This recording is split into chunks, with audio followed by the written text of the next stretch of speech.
Well, welcome to week 4, the week in which we discuss chapter 13. So if it hasn't already occurred to you, History 102 is very much about the history of religion. And certainly the first half of it is about the history of the Catholic Church. Chapter 13 is basically the pinnacle of that religious history, in which we split Christianity into two now. So from here on out we'll be talking about Catholicism and then Protestantism. For the medieval Westerner, religion was just about the most important philosophy, idea for those individuals. Other than making sure that they can care for a family, make a living, and survive, the second most important preoccupation for these individuals was salvation. How do I get to heaven? So it makes sense that during this medieval period, histories of this period and the Renaissance and early modern talk a lot about religion. And so we'll talk about that for the next couple of chapters as well, especially for the history of the scientific revolution. And when you think about religious affiliation today, at least in the United States, about a quarter of Americans are Catholic and about half of them are Protestant. So, of course, the source of this comes in the 16th century with Martin Luther, who was a Catholic priest, his break with the Catholic Church. And I'm going to kind of take you through some steps here to help you kind of think through how all this happens. I think kind of the first question that Martin Luther begins to think about is the role of the Bible versus tradition. You can imagine that the Catholic Church, having been around for 1,500 years, will have developed, accumulated, refined a wide variety of traditions, many of which have some sort of basis in the Bible, but others less so. And Luther just beginning to think that maybe Christianity, faith, has become domesticated, a little too humanized. It's not other enough. When a church has such a dominating influence in people's lives, those traditions take on more power than maybe what's in the Bible. I think the other sorts of thing he begins to think about is the role of the church. The role of the Catholic Church is really that of an intermediary between the believer and God. You can imagine the priest. Priest is someone who, of course, baptizes converts and babies, as well as gives them regular communion.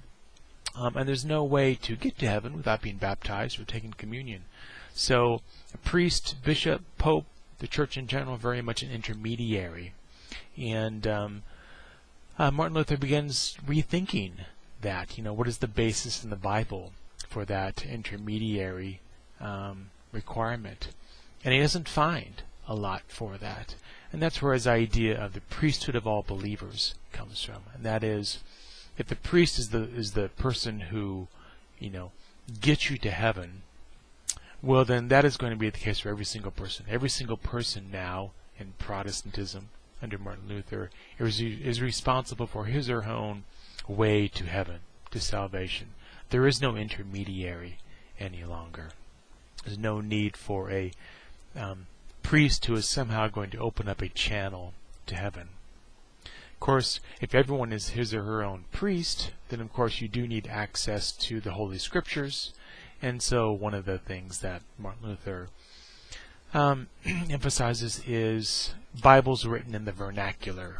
So no longer written solely in Latin, but now in German, English, Spanish, whatever language that people need to understand it. There's a short little section in the chapter that relates Martin Luther's struggle with his own, I suppose, goodness.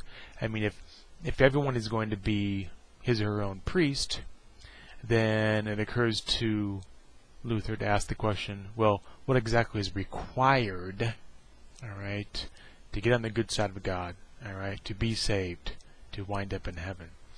And Martin Luther tells a story of how as much as he strived to be a good person, he always fell into sin. He always did something wrong, right? And he never felt like he was ever going to be good enough, all right, strong enough, perfect enough to deserve to go to heaven. And in his studies of the Bible, what he concludes from all that is that salvation is not something that anyone deserves, right? That any individual attains because of his or her own efforts, but it's a gift through grace, right, from God. And the only thing that's required of the believer is faith, right? Faith in the story of Jesus Christ, right, dying for your sins, right? It's that faith that is required. And so the book talks about justification by faith as opposed to through works. Which means that if salvation comes through a gift, right, and through your faith, no heroics are necessary. So one doesn't need to be a monk and be sequestered in some building, on a mountain peak, right, and pray all day long. Right? Everyone is his or her own priest, okay, and salvation is a gift, so no more heroics. Don't need that any longer. So he was against monasteries, and wanted them all to be closed. There was no need for them any longer. The role of the priest changes in Protestantism as well too. All right, so those individuals who used to be priests are now called ministers, and the idea is they are merely teachers, right? Individuals to provide us advice, all right, models, all right, guides to the way forward through salvation. All right, these are not intermediaries like the Pope, Bishop, priest. All right, they are teachers. All right, fellow seekers on the straight and narrow. So it all sounds very good. This split, or at least alternative faith. One of the downsides, I suppose, or certainly one of the consequences of this, is a proliferation of denominations. Right? There isn't just one Protestant denomination. Right? As you can imagine, if everyone is his or her own priesthood, that means that everyone can decide the important doctrines, the important beliefs for salvation. And so what Protestantism begins to suffer from is this proliferation of offshoots. And so there are dozens and dozens and dozens of Protestant denominations. And the book talks about some of those: Anabaptists, Zwingliism, Mennonites, and there are many, many others. I suppose wherever there's religion, there is politics as well too. And the history of the Reformation is very much about the history of this interaction of politics and religion.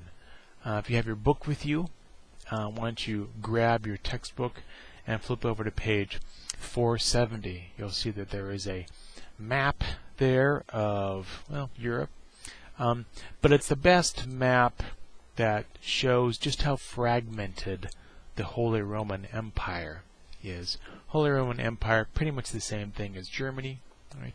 But you can see there on that map on page 470 just how fragmented that area is.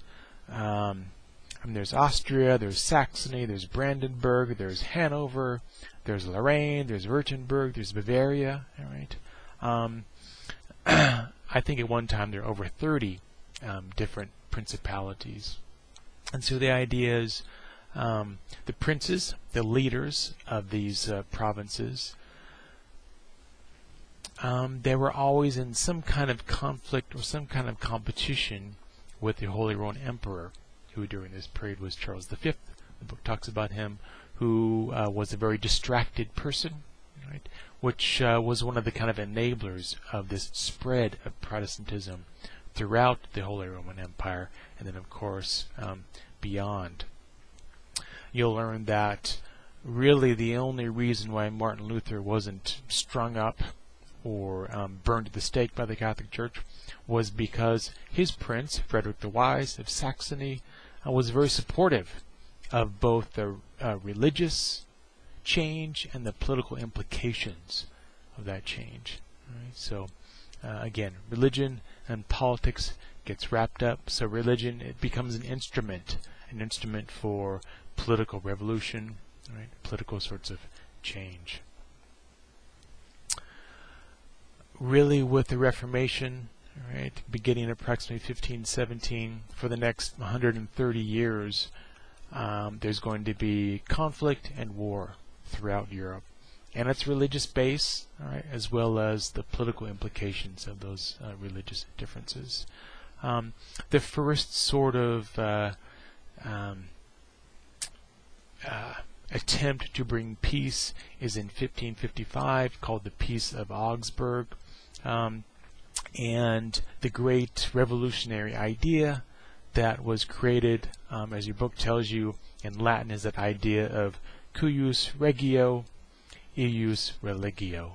That's the idea of whatever religion your prince is, right, that's the religion that's going to dominate in the principality. Right. So if your prince is a Protestant, well then, if you're living in that area, then you need to be Protestant. If on the other hand your prince is Catholic, then you need to be Catholic. And if you don't like that, then you can leave. You can move to another principality.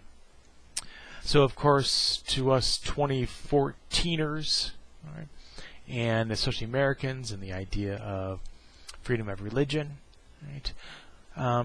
This idea of freedom of religion and the kind of basic tolerance for religious differences, really only comes out of the 18th century, right? So this isn't something that existed in any kind of broad way in the 16th century, the 17th century.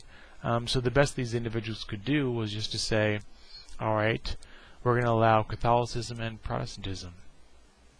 All right, and I'm sorry, I should be more specific. Lutheranism.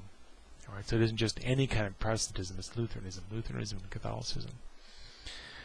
There's going to be another piece called the Peace of Westphalia, which we'll learn about in the next chapter, which ends the 30 Years' War, and that's basically going to allow Catholicism, Lutheranism, and Calvinism in the Holy Roman Empire. So 3 religions. Okay, but anything else, right, is going to be considered heresy. So really, when we think about toleration and religious differences, freedom of religion, America really was an oddity in the 18th century to put that down in writing in its Constitution, right? Because there really hadn't been very much of a history of that prior to. One other thing, quizzes up to now have been due on Thursday at 11:59, and I'm changing that now to Friday. So all subsequent quizzes will be due on Friday. So you got one extra day to do that. So this week, of course, no discussion boards, but there is a written exercise, and I've actually reduced the word range on that. So the minimum is 500 now, up to I think the max is 750 or 800. So enjoy, and see you around.